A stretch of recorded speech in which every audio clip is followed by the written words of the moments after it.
Assalamualaikum warahmatullahi wabarakatuh. Alhamdulillahilladzi ja'ala sa'adata fi suhbati su'ada wa afadha min ulumihi wa asrarihi ala qulubil arifin wal awliya. Ashhadu an la ilaha illallah wahdahu la syarikalah wa ashhadu anna Muhammadan abduhu wa rasuluh alladzi la nabiyya ba'dah. Allahumma salli wa sallim wa barik ala sayyidina wa habibina wa maulana Muhammad al-fatihi lima ughliqa wal khatimi lima sabaq nasiril haqqi bil haqq wal hadi ila siratikal mustaqim wa ala alihi wa sahbihi haqqa qadrihi wa miqdarihil azim fi kulli lamhatin wa nafasin adada ma wasi'ahu ilmullah. Amma ba'd. Faqala Allah ta'ala fil Qur'anil Karim, a'udzu billahi minas syaitonir rajim. Bismillahirrahmanirrahim. Wa ma umiru illa liya'budullaha mukhlishina lahuddina hunafa wa yuqimus salata wa yu'tuz zakata wa dzalika dinul qayyimah. Al-ayah. Shadaqallahul adzim. Wa qala Rasulullah sallallahu alaihi wasallam, la yu'minu ahadukum hatta yakuna hawahu taba'an lima ji'tu bih. Wa sadaqa rasuluhun nabiyul karim wa nahnu ala dzalika minasyahidin wasyakirin walhamdulillahi rabbil alamin. Alhamdulillah, memuji dan bersyukur hati kita kepada Allah, memuji dan bersyukur dari hati yang paling dalam, hati yang bangkit sadar kepada Allah bahwa Allah lah Rabb yang senantiasa memberikan karunia-karunia-Nya kepada kita semua. Terkhusus di malam ini Allah limpahkan nikmat kepada kita, nikmat iman, Islam, sekaligus nikmat kesehatan, nikmat kesempatan, sehingga kita mampu hadir dalam kegiatan yang mulia ini. Mudah-mudahan langkah-langkah kaki kita dicatat oleh Allah Subhanahu wa Ta'ala sebagai amal ibadah, sekaligus menjadi sebab turunnya ampunan bagi kita semua. Amin ya Allah ya Rabbal alamin. Yang kami hormati segenap para alim ulama, para tokoh masyarakat, aparatur pemerintah, Bapak Ibu hadirin wal hadirat, tidak lupa rekan pemuda-pemudi dan anak-anakku tercinta semuanya. Mari sama-sama kita maknai kegiatan ini sebagai bentuk taqarrub kita kepada Allah Subhanahu wa Ta'ala. Sebelum memasuki materi, saya ingin menyapa dulu Bapak Ibu, gimana kabarnya? Baik? Alhamdulillah, kelihatan segar-segar wajahnya. Maklum tanggal muda. Kalau tanggal tua segar nggak wajahnya Ibu? Harus tetap segar dengan senyum dan syukur kepada Allah. Nah, pada kesempatan ini tema yang akan kita angkat, ikhlas di hati, bekal menuju ilahi. Pada hakikatnya kita hidup dalam kehidupan dunia ini, siapapun, disadari atau tidak, siap atau tidak, kita sedang menunggu giliran berjumpa dengan Allah Sang Pencipta. Sedang menunggu gilirannya. Mungkin ada di antara kita kedua orang tua yang sudah kembali kepada Allah. Kita yang masih hidup di dunia sedang menunggu saat-saat yang akan pasti menjemput kita. Nah, sebelum saat-saat itu datang, maka kita harus pandai-pandai memperbekali diri kita. Lalu pertanyaannya, bekal apa? Hadirin wal hadirat ikhwani rahimakumullah. Dalam mukadimah tadi disampaikan dalam surah Al-Bayyinah ayat kelima, Allah ingin meluruskan niat dan sikap kita di dalam ibadah. Jangan sampai ibadah kita hampa, kosong. Jangan sampai ibadah kita berbelok arah dan tujuan. Semenjak niat terus lurus menuju kepada Allah Subhanahu wa taala. Maka Allah sampaikan, wa ma umiru illa liya'budullaha mukhlishina lahuddin. Dan tidaklah diperintah mereka itu ibadah kepada Allah kecuali dengan ikhlas. Bersikap lurus kepada agama yang lurus ini. Maka keikhlasan ini harus menjadi pondasi sekaligus ruh di dalam ibadah kita. Yuk tanya pribadi kita masing-masing. Berangkat dari rumah, keluar dari rumah, melangkahkan kaki datang ke tempat ini, sudah ikhlas atau belum ibu-ibu? Karena Allah atau karena malu dengan tetangga? Mudah-mudahan semua yang hadir di sini karena Allah semata. Nah, dulu Rasulullah Shallallahu Alaihi Wasallam pernah menyampaikan rasa khawatir sekaligus rasa takut akan nasib umatnya. Kita ini umat beliau. Beliau menyampaikan, inna akhwafa ma atahawwatu ala ummati al-israku billah. Sesungguhnya hal yang paling aku takutkan menimpa umatku adalah umatku berbuat syirik kepada Allah, menyekutukan Allah, menduakan Allah, melupakan Allah, mengingat yang lain. Akan tetapi Rasulullah pun langsung memperjelas yang dimaksud syirik di sini. Amma inni lastu aqul, akan tetapi aku bukan bermaksud berkata umatku itu ya'buduna samsan, mereka menyembah matahari. Bukan itu. Rasul yakin, Rasul tahu umatnya tidak akan kembali berbuat syirik menyembah matahari. Ya'buduna samsan wala qamaron, dan tidak pula umatku akan kembali menyembah bulan. Wala wasanan, dan umatku tidak akan kembali menyembah berhala.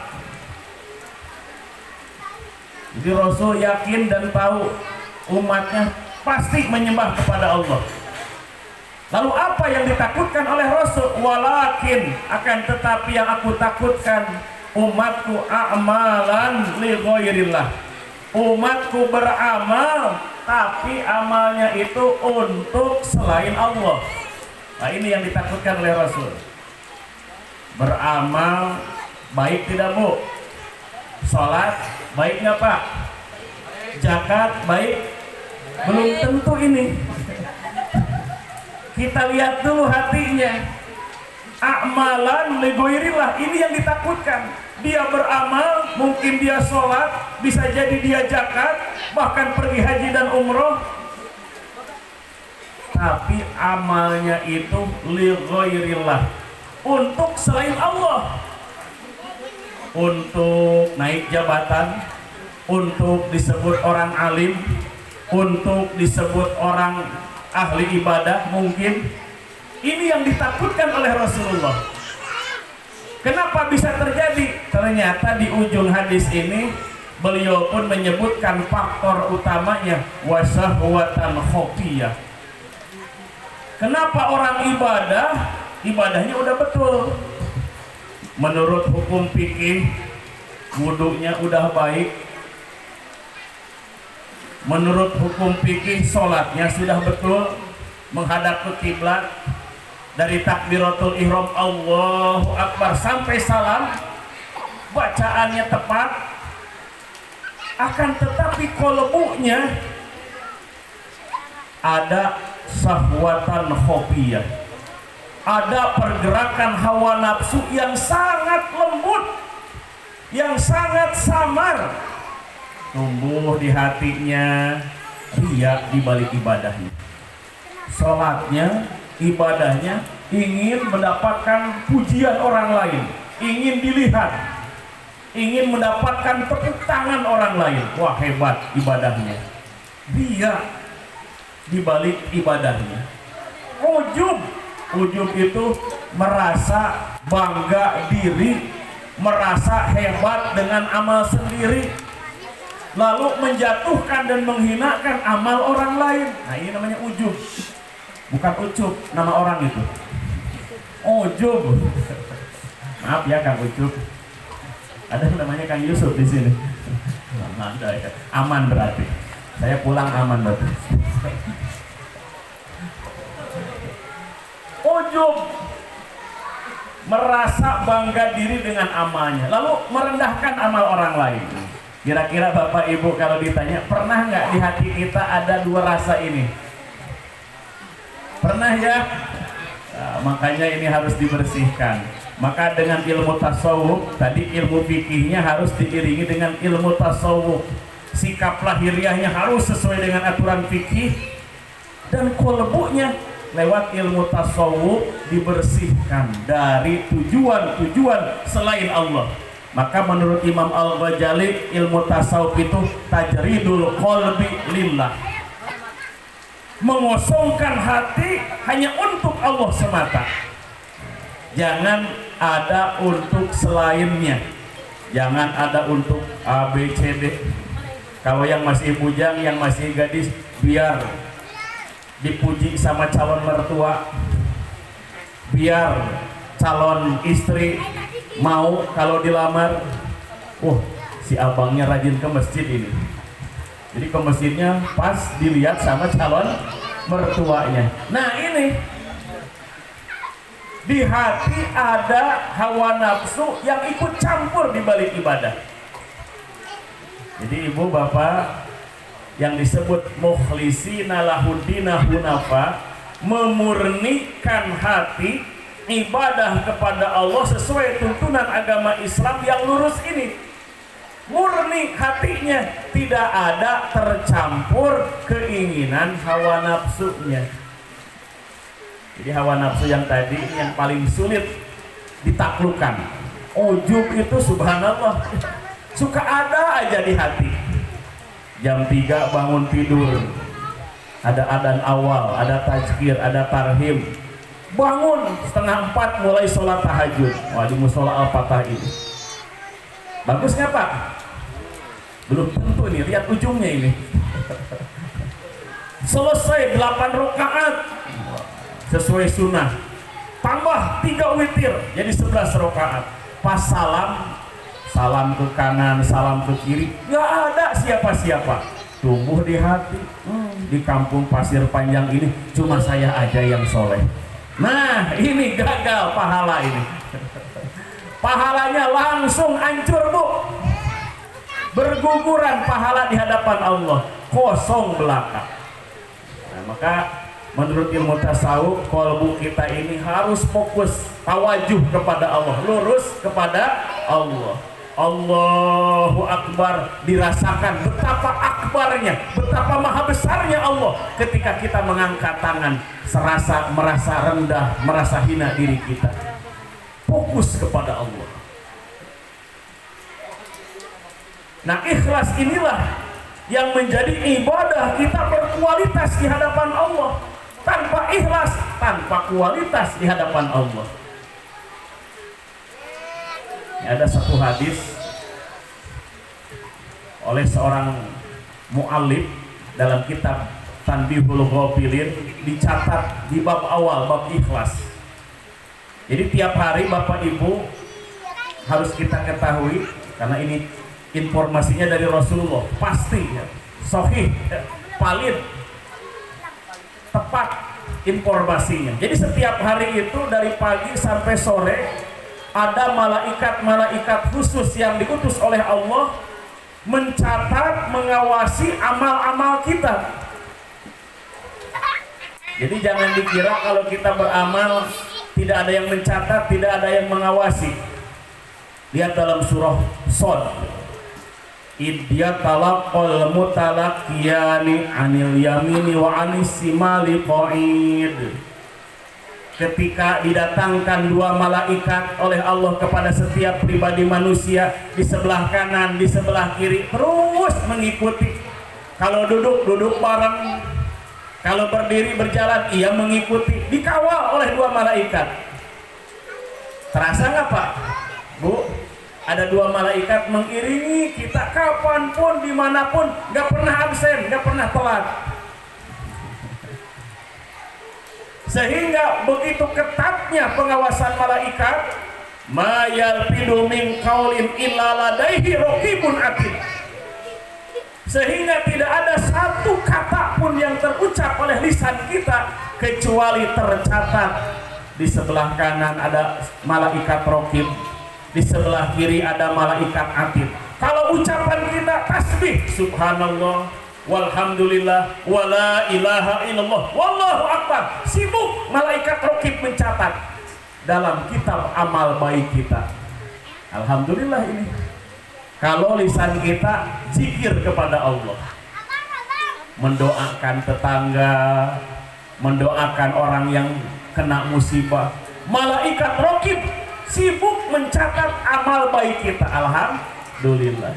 Tapi sebaliknya Ibu, maaf ini, kalau dari lisan kita ini yang terucap ghibah.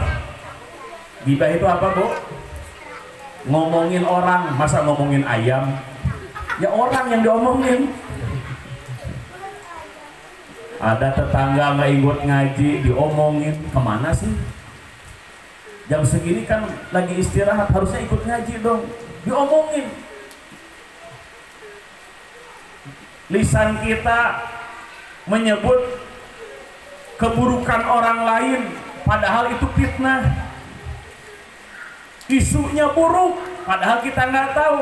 Ternyata itu fitnah. Asik kita bicarakan. Ingat, malaikat atid sibuk mencatat catatan-catatan amal buruk kita. Na'udzubillahi min dzalik. Kira-kira Bapak Ibu yang sibuk mencatat, yang sebelah kanan dan sebelah kiri. Nih kalau Ibu Bapak duduk di sini sambil mendengarkan, sambil berzikir hatinya, malaikat raqib sibuk mencatat. Wah, ada kalimat subhanallah dicatat, kalimat alhamdulillah dicatat. Pulang dari sini catatan amal kita penuh, dihiasi dengan kalimah-kalimah zikir. Nggak ada di majelis taklim ghibah, di majelis taklim fitnah, nggak ada. Yang ada juga ngantuk. Masa ngantuk udah dikasih konsumsi kok ngantuk ya? Biasanya kalau depan makanan seger apa ngantuk Bu? Ini panitia pinter nih, biar nggak ngantuk tuh konsumsinya sudah dibagikan. Alhamdulillah ya. Udah kalau datang ke majelis taklim itu bukan cuma dapat tausiah Bu, tapi dapat nasi bungkus. Alhamdulillah. Coba kalau di rumah nggak dapat ya Bu. Mari kita isi hati kita dengan zikir kepada Allah. Supaya apa? Malaikat raqib sibuk mencatat di catatan amal baik kita.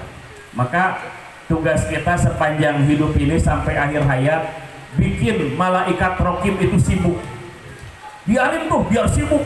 Dari jam 3 sampai jam 11 malam kita tidur. Dari bangun tidur sampai tidur lagi, malaikat raqib biar kita kerjain, biar sibuk mencatat amal baik kita. Siap Bapak-bapak? Berarti siap banyak beramal soleh yang ikhlas. Sekaligus biar pensiun tuh malaikat sebelah kiri. Biar apa Pak? Biar pensiun. Nganggur tuh malaikat atid, diam aja. Nengok ke kanan, malaikat raqib sibuk. Yang sebelah kiri malaikat atid diam aja, nggak ada kerjaan. Nah itu orang yang sukses, membuat pensiun malaikat atid. Nggak ada yang perlu dicatat kata malaikat. Orang pekerjaannya zikir aja. Lagi di kantor, tangannya, matanya fokus dengan pekerjaan, kolbunya fokus kepada Allah. Lagi di pasar, lagi di kebun, hatinya selalu zikir kepada Allah. Itu malaikat atid, kapan ini orang berbuat salah? Kalau berat catatan amal baiknya, Fa amma man saqulat mawazinu fa huwa fi isyatir radiyah. Kalau berat di mizan timbangan amal baiknya, maka ia akan menempati tempat yang membahagiakan dirinya. Surga telah menanti. Ibu-ibu pengen ke surga? Bapak-bapak pengen ke surga?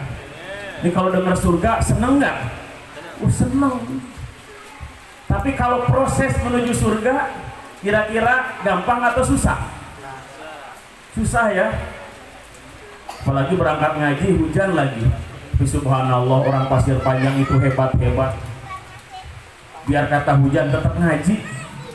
Alhamdulillah. Ya, jadi kalau berat timbangan amal baiknya, surga menanti. Tapi kalau ringan timbangan amal baiknya, wa amman khafat mawazinu fa ummuhu hawiyah. Kalau ringan, kosong, kitab amal baiknya ditimbang hampa, yang berat amal buruknya, maka ia akan terlempar ke neraka hawiyah. Naudzubillahi min dzalik. Nah, jadi dua kitab ini akan ditimbang Bapak Ibu di meja nanti. Setelah dihisab akan ditimbang. Begitu ketatnya dan begitu adilnya pengadilan Allah di alam mahsyar nanti. Nah, semua kita akan menuju ke sana. Siap belum Bapak-bapak?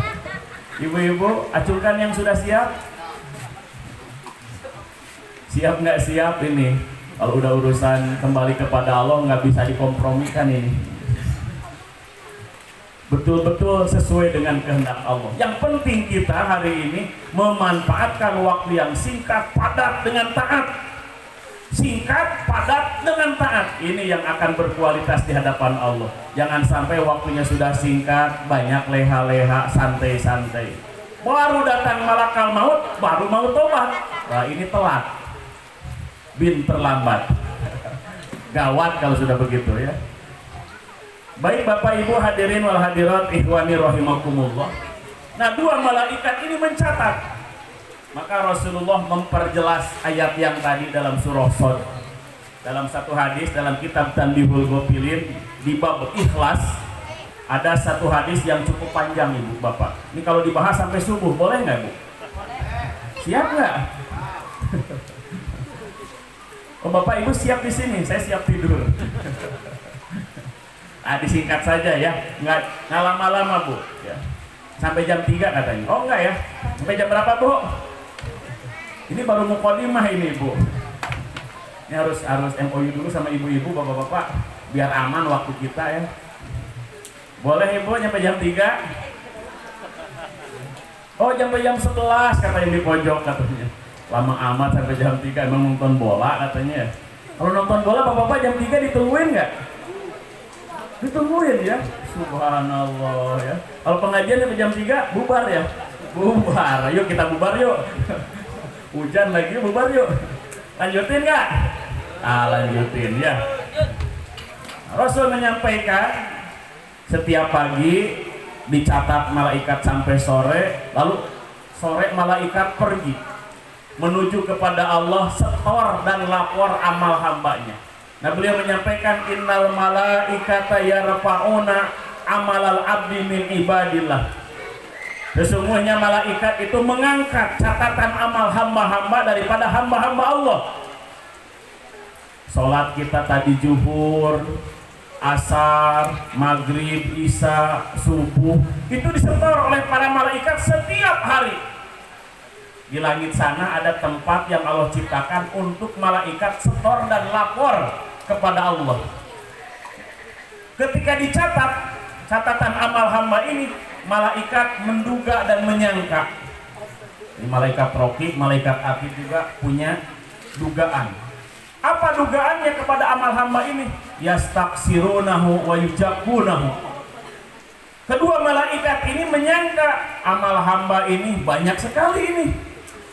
Hebat ini, amal-amalnya mulia ini. Malaikat membangga-banggakan amal hamba ini. Hatta yablughu bihi ila haitsu Allah min sultani. Sehingga malaikat ini sampailah ke tempat yang telah Allah ciptakan. Jadi Allah menciptakan tempat untuk malaikat setor amal. dan lapor kepada Allah. Setelah di hadapan Allah, maka Allah mewahyukan kepadanya. Fayuhillahu ilaihim, maka Allah mewahyukan kepada para malaikat, innakum hafadatun ala amali abdi. Wahai para malaikat, sesungguhnya kalian hanya mencatat, menjaga amal-amal hambaku ini. Wa ana raqibun ala ma fi nafsi. Sedangkan aku, kata Allah, mengetahui isi hati si hamba ini. Malaikat nggak tahu isi hati kita, bapak-bapak, ibu-ibu. Tugasnya cuma mencatat. Wah, sholatnya 6 rakaat. Nggak ada. Ada yang 6 rakaat. 4 rakaat plus 2 rakaat ba'diyah. 6 rakaat dicatat sama malaikat. Wah, hebat, kata malaikat. Yang sebelah habis sholat langsung Allahumma lantas jalan. Yang sebelah kiri yang dicatat hebat, Allahumma antas salam, wiri dulu. Kalau si A, Allahumma lantas jalan, lantas pergi, Pak. Kalau si B, Allahumma antas salam dulu, baca doa butuh kepada Allah, baca wirid istighfar dulu. Wah, dicatat itu oleh malaikat. Allah mewahyukan kalian, wahai para malaikat, hanya mencatat, menjaga amal-amal hambaku saja. Sedangkan aku tahu isi hatinya. Lalu Allah nyatakan rahasia ibadah hamba yang dicatat dan disetor amal oleh para malaikat. Inna abdi hada, sesungguhnya hambaku ini, akan dibuka rahasianya di hadapan malaikat. Lam yukhlisli amaluhu, si hamba ini ibadahnya belum ikhlas kepadaku. Wah, malaikat kaget ini. Si hamba ini belum ikhlas ibadahnya kepadaku. Maka Allah sampaikan, faktubuhu fisijin, catat ia menjadi ahli neraka. Na'udzubillahi min dzalik. Gimana ini Ustaz nih? Serem gak ini? Makanya ini ikhlas ini penting ini. Jadi kita beramal harus dengan hati yang ikhlas, Ibu. Betul nggak? Coba ibu nyuguhin sarapan pagi, bikin kopi, bikin teh manis, sama nasi kuning. Ikhlas nggak sama suami? Ikhlas. Kalau ikhlas ketahuan sama suami juga.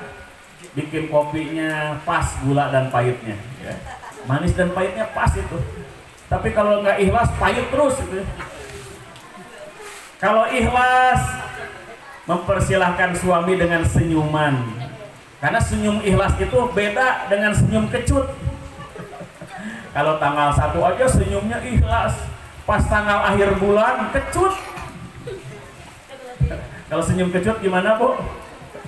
Ya itu yang senyum ketahan itu. Biasa kalau uang nafkah dapur sudah mulai berkurang, wah itu ibu-ibu tuh ketahuan, Pak. Kalau ibu-ibu senyumnya kecut, nggak usah ditegur, langsung kasih uang, langsung senyum ikhlas itu. Betul ibu-ibu? Setuju? Setuju kalau bicara uang ya. Bapak-bapak setuju nggak? Nanti dulu ya. Jangan-jangan uang nafkah dapur kok nggak tembus sampai tanggal akhir, nggak nyambung lagi ke tanggal bulan depan. Kenapa? Ibu-ibu keseringan belanja online sih. Itu yang ketawa paling kencang itu yang suka langganan itu. Periksa tuh HP-nya, Pak. Kok cicilan mulu ya? Belanjanya shopping online lagi ya. Nah, ini bahaya ya. Jangan keseringan belanja shopping online. Nanti ketagihan, kecanduan. Kalau udah ketagihan, kecanduan, susah ngeremnya. Itu syahwat, hawa nafsu. Nah, malaikat bisa terperdaya dengan amal hamba, karena yang dilihat dan diketahui oleh malaikat amal-amal yang bersifat jasmaniah, yang dohir, yang nampak. Malaikat tidak tahu isi hati kita, yang tahu siapa? Allah subhanahu wa ta'ala. Lalu ada juga malaikat mengangkat amal hamba, wa yas'aduna bi amalil abdi. Malaikat yang lain sama mengangkat amal seorang hamba, tapi dilihat oleh malaikat dan dicatat, amal hamba ini sedikit, amal hamba ini biasa-biasa saja, dianggap remeh. Yastaqilunahu wa yahkirunahu. Malaikat ini menganggap si hamba ini amalnya biasa-biasa saja, nggak hebat, beda dengan yang si A tadi. Amal si B ini biasa-biasa saja. Lalu diangkatlah oleh malaikat itu, dilaporkan, disetor kepada Allah. Hatta yantahu bihi ila haitsu Allah min sultani. Sama dengan malaikat yang menjaga amalan si A. Maka Allah pun nyatakan, Allah mewahyukan kepada hamba, kepada malaikat itu, annakum hafadatun ala amali abdi. Kalian itu wahai para malaikat raqib atid, hanya mencatat amal-amal hambaku ini. Wa ana raqibun ala ma fi nafsi. Sedangkan aku mengetahui, mengawasi, tahu persis, detil. Tidak ada yang tersembunyi di hati hamba dalam pengawasan Allah. Aku tahu isi hati hamba ini. Kalian menganggap kecil, menganggap remeh amal hamba ini. Inna abdi hada, sesungguhnya hambaku ini, kata Allah, akhlasoli amaluh, ikhlas dia beramal untukku. Dalam pandangan malaikat amalnya biasa-biasa saja, tapi dalam pandangan Allah begitu mulia. Kenapa? Ikhlas di dalam hati, semata-mata karena Allah. Karena ikhlas inilah ibadah menjadi berkualitas. Hei malaikat, faktubuhu fi iliyin, catat ya hamba ini menjadi penduduk ahli surga. Alhamdulillah. Sedikit ikhlas berkualitas, apalagi banyak, Pak. Mau yang sedikit ikhlas, mau yang banyak ikhlas? Dua-duanya. Sedikit ikhlas buat latihan, istiqomah, banyak jadi ikhlas.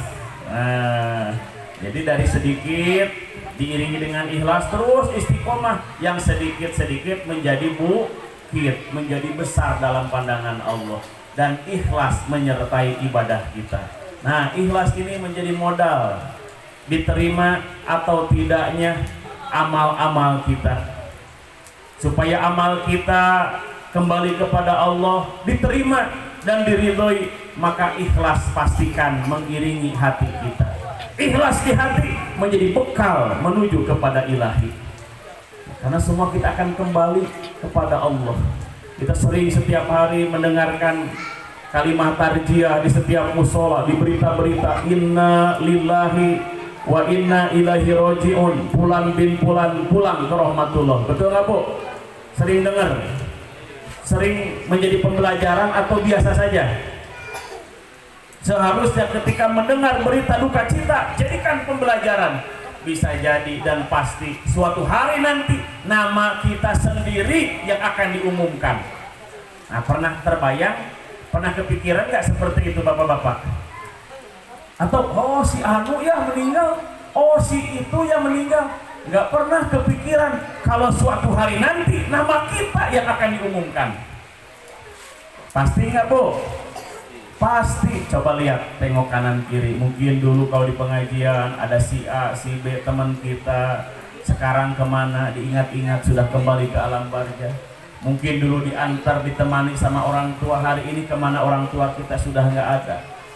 Itu semua kepastian dalam kehidupan. Kullu nafsin dha'iqatul maut. Setiap yang bernapas, setiap yang berjiwa akan mengalami kematian. Penting sekali ibu bapak mengingat kematian, bukan nakut-nakutin ini.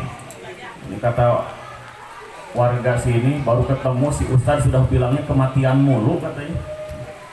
Gak usah takut, nggak takut juga pasti ya. Karena dengan mengingat kematian, Rasulullah sering mengingatkan sahabat-sahabatnya. Bahkan beliau pernah menyampaikan zikrul maut kafa bihi mau'idoh.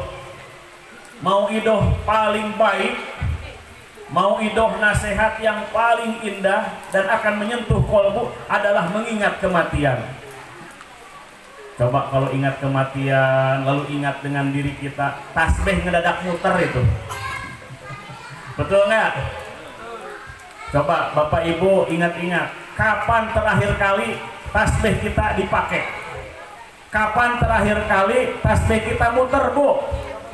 Di rumah ada tasbih, Bu? Kan yang pulang umroh, yang pulang haji suka ngasih ya.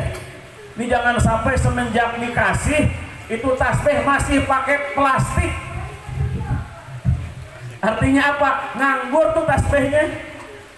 Pas di ruang ICU terbaring lemas, di kanan kiri dari ujung kepala sampai ujung kaki sudah pakai alat deteksi kesehatan, hidung sudah pakai selang oksigen, baru mama ada papa ambilin tasbih, papa mau zikir, baru ingat perbekalan menuju kematian. Nah, itu juga masih mending ya daripada yang lupa sama sekali. Nah, tapi jangan sampai terlambat seperti itu. Sudah tidak berdaya baru mau ibadah, baru mau tobat. Mumpung sehat, yuk kita tobat. Mumpung banyak kesempatan, kita maksimalkan ibadah, ikhlas mengiringinya. Jangan sampai terlambat. Sudah sakit di ruang ICU, di ruang gawat darurat, baru mau zikir, baru mau tobat. Hadirin wal hadirat ikhwani rahimakumullah. Nah, kembali kita kepada Allah selalu diingatkan oleh Rasulullah. Bahkan orang terbaik di antara kita itu orang yang selalu mengingat hari kematiannya. Dan ingat dan dicatat, orang yang mengingat kematian itu bukan berarti yang di masjid terus. Oh, kenapa sih Bapak itu kok di masjid terus? Dari maghrib, isya, subuh gak pulang-pulang ke rumah. Pas ditanya kenapa Pak? Aduh, ingat kematian. Bukan berarti orang yang ingat kematian dirinya itu gak pernah kerja. Karena dalam Islam kerja itu bagian daripada ibadah. Mencari nafkah itu ibadah. Betul Bapak-Bapak? Ingat kematian itu membuat diri kita produktif, memaksimalkan waktu setiap saat, setiap menit. Jangan sampai lalai daripada ibadah kepada Allah, baik ibadah mahdoh maupun ibadah ghair mahdoh. Hablum minanas, hablum minallah, itu menjadi sarana ibadah kita kepada Allah. Nah, pernah suatu hari Rasulullah itu kedatangan seorang pemuda dari Ansor. Nah, dikisahkan oleh Ibnu Umar. Beliau menyampaikan, kuntu ma'an Nabi sallallahu alaihi wasallam faja'ahu rajulun minal Ansor. Suatu ketika aku sedang bersama dengan Rasulullah sallallahu alaihi wasallam, tiba-tiba datang seorang pemuda dari Ansor. Pas lama kemudian menyampaikan salam kepada Rasulullah. Lalu ia berkata, apa pertanyaannya? Ya Rasulullah, ayyul mu'min afdol? Wahai Rasulullah, siapakah di antara orang yang beriman itu orang mukmin yang paling utama? Apakah ia pejabat? Apakah ia seorang agnia, orang kaya raya, atau selebritis, orang terkenal? Maka Rasul menjawab, orang yang paling mulia di antara orang yang beriman ahsanuhum khuluqa, orang yang paling baik di antara mereka akhlaknya. Kalau suami akhlak kepada istri baik, kalau seorang istri akhlak kepada suami baik, kalau seorang anak akhlaknya baik kepada kedua orang tuanya, kalau bertetangga baik, baik kepada seluruh umat manusia tanpa membeda-bedakan sukunya, agamanya, warna kulitnya, baik semuanya ia perlakukan. Itulah orang mukmin terbaik di antara orang-orang yang beriman. Nah, kita pun harus sama, dengan tetangga harus baik, dengan siapapun tanpa terkecuali. Jangan melihat perbedaan sukunya, bahasanya, bahkan agamanya. Lihat Rasulullah, apapun agamanya, selama ia tetangga kita berbuat baik, itulah pesan Islam. Islam rahmatan lil alamin. Nah, si pemuda ini sudah mendapatkan jawaban dari pertanyaannya. Nanya lagi ini, ya Rasulullah, aku ingin bertanya lagi. Izin ya Rasul. Lalu ia bertanya lagi, ayul mukmin aqyas? Ya Rasulullah, siapakah di antara orang yang beriman yang paling cerdas, yang paling pinter. Kira-kira siapa Pak? Orang beriman yang paling cerdas, yang paling pinter? Oh, yang titelnya banyak. S1, S2, S3, sampai S campur. Ternyata bukan yang itu. Yang akyas, yang cerdas menurut Rasulullah, aksaruhum lil mauti dzikra. Mereka orang yang beriman yang paling cerdas itu yang paling banyak mengingat kematian. Zikrul maut, mengingat kematian. Aksiru min zikri hadimiladat. Rasul pernah menyampaikan, perbanyak olehmu mengingat sang penghancur kenikmatan, ai al maut, yaitu kematian. Jadi kalau sudah datang kematian, kenikmatan duniawi ini sirna seketika. Betul nggak? Nah, orang terbaik di antara orang yang beriman itu yang paling banyak mengingat kematiannya. Lalu setelah ia mengingat hari kematiannya, wa ahsanuhum lima ba'dahu isti'dadan. Dan yang paling baik di antara mereka perbekalannya setelah kematiannya. Jadi harus memperbekali diri. Ingat kematian bukan diam saja. Ingat kematian bukan cuma sholat saja, tapi banyak beramal soleh, baik hablum minallah maupun hablum minannas. Kerjanya semakin semangat. Kenapa? Bekal untuk kematian. Bertetangganya semakin baik karena di situ amal soleh, bekal untuk hari kematian. Nah, jadi orang yang mengingat kematian itu orang yang produktif, bukan orang yang putus asa. Ini kan banyak ingat kematian karena gagal pacaran, akhirnya putus asa, loncat dari jembatan. Sering ya dengar berita begitu.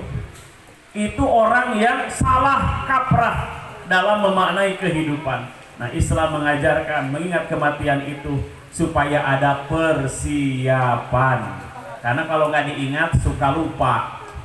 Kalau sudah lupa lalai, terlena. Akhirnya baru sadar kalau sudah datang malakal maut. Dalam surah Al-Munafiqun, Bapak Ibu, ini sebagai pembelajaran. Kalau sudah datang malakal maut, manusia akan berontak. Manusia belum siap, bahkan memohon kepada Allah. Apa permohonannya? Robbi laula akhartani ila ajalin qarib fa asaddaqu wa akum minas solihin. Duhai Tuhanku, seandainya engkau beri tangguh saja, jangan hari ini, jangan menit ini aku mati, beri kesempatan sehari dua hari, sebulan dua bulan, fa asaddaqu, aku akan banyak sedekah, aku akan benarkan agama, aku akan sholat, akan tobat, wa aku minas solihin, aku akan menjadi orang soleh. Tapi sayang, malakal maut sudah memegang ubun-ubunnya. Na'udzubillahi min dzalik. Jangan sampai kejadian seperti ini. Baru mau tobat kalau sudah ada malaikat, baru mau amal soleh kalau sudah detik-detik kematian tiba. Mumpung kita sehat, mumpung masih banyak kesempatan, ada kesempatan sodako, kita tunaikan. Ada kesempatan zakat, kita tunaikan. Ada kesempatan sholat mumpung sehat, kita tunaikan. Yang wajib, yang sunnahnya, kita tunaikan. Itulah orang yang memaknai hari kematiannya dengan perbekalan. Itulah orang yang cerdas, itulah orang yang pintar, itulah orang yang mulia di antara orang yang beriman. Nah, mudah-mudahan kita semua menjadi orang yang beriman, yang utama sekaligus orang yang beriman, orang yang cerdas memaknai kehidupan yang Allah berikan ini. Bapak Ibu hadirin wal hadirat ikhwani rahimakumullah, demikianlah yang disampaikan. Mudah-mudahan besar manfaat bagi kita semua. Yuk di ujung pengajian ini kita sama-sama muhasabah diri. Kita refleksikan diri kita menjadi diri yang sadar, yang bangkit kesadarannya untuk taat kepada Allah Subhanahu wa Ta'ala. Mari tundukkan kepala kita, pejamkan kedua mata kita sejenak. Kita muhasabah diri, evaluasi diri. Sudahkah amal-amal kita semenjak kita balik sampai detik ini ikhlas di hati? Ataukah amal-amal kita banyak sekali motivasi hawa nafsu, ada ria, ada ujub, bahkan takabur di balik ibadah kita? Maka di malam ini kita sama-sama tobat kepada Allah Subhanahu wa taala. Kita lantunkan kalimat istighfar bersama-sama. Mudah-mudahan seiring turun hujan, turun juga magfirah, turun juga rahmat, sehingga pulang dari tempat ini hati kita bersih kembali, ketenangan dan kebahagiaan menyelimuti hati kita semua. Mari sama-sama kita lantunkan kalimat istighfar mengiringi niat tobat kita kepada Allah Subhanahu wa taala. Di dalam Al-Qur'an seruan tobat diulang-ulang, ya ayyuhalladzina amanu tubu ilallahi taubatan nasuha. Hei orang-orang yang beriman, tobat kalian semuanya kepada Allah dengan tobat yang sesungguhnya. Rukun tobat yang pertama iktiraf, mengakui dosa-dosa masa lalu, diakui, disesali. Lalu yang kedua an-nadamah, rukun tobat yang kedua an-nadamah, penyesalan yang mendalam. Menyesal banyak waktu yang tersia-siakan, menyesal hari ini sudah tua, masa muda banyak berbuat maksiat, banyak berbuat kesia-siaan. Mumpung masih ada kesempatan, yuk sama-sama kita tobat kepada Allah. Astaghfirullahaladzim wa atubu ilaih. Astaghfirullahaladzim wa atubu ilaih. Astaghfirullahaladzim wa terus perbanyak kalimat istighfar. Kalimat inilah yang akan menggugurkan dosa-dosa kita. Rasulullah SAW menyampaikan, janganlah berputus asa ketika mengingat dosa, raih ampunan Allah.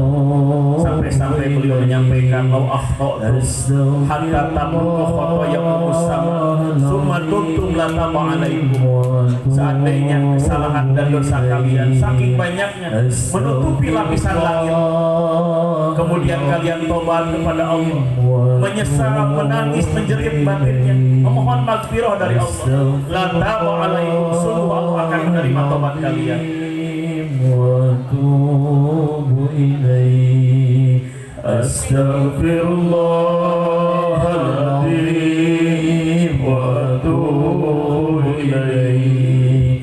Terus perbanyak istighfar, inilah bekal menuju kepada Allah.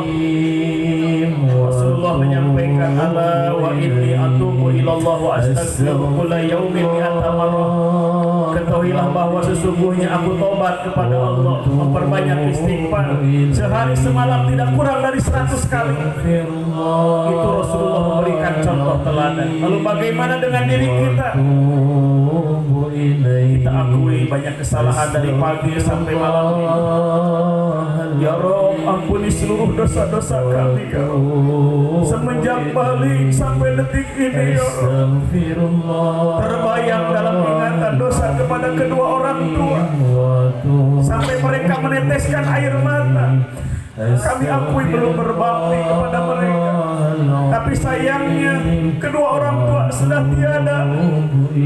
Ya Rabb, di malam ini seiring kalimat istighfar yang kami lantunkan, ampuni dosa ibu bapak kami ya Rabb.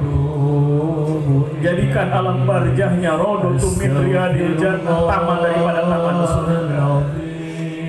Raih ampunan di majlis ta'lim, di majlis zikir ini. Astaghfirullahaladzim wa atubu ilaih.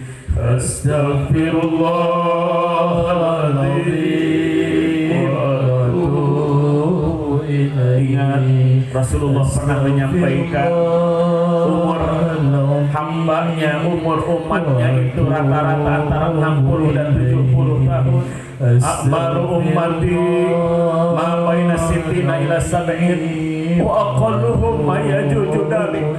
Rata-rata umur umatku, kata Rasul, antara 60 dan 70 tahun. Rasul saja 63 tahun usianya. Lihat angka umur kita, sudahkah cukup bekal menuju kepada Allah? Segera bangkit, tobat kepada Allah. Jangan terkungkung dengan kebiasaan buruk masa lalu. Bersihkan hati kita dari sifat-sifat buruk, maka Allah datangkan sifat-sifat mulia di hati kita.